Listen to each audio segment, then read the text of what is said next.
Some time or tradition bla house and Muslim yumi okatasawe, especially those of us who have been here for quite a while. These traditions are kept for many reasons.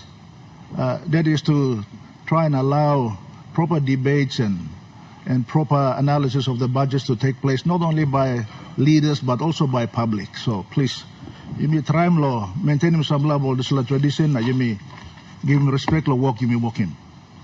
But today, Mr. Speaker, me like to talk lo there's la tribe la economic ul there's la treasury wog lo to talk len ul blo treasury yeah.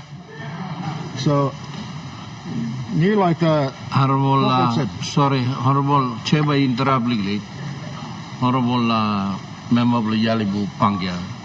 This is a statement now you talking whole blood treasury and by only can interpret him to Islamic context long and so you strategically have to opinion. Thank you. No, me to talk like economic will to talk land. So, Mr. Speaker, display me number 6 budget blow display government. Number 6 budget. Now, after 5 years, one would expect that government is well and truly settled in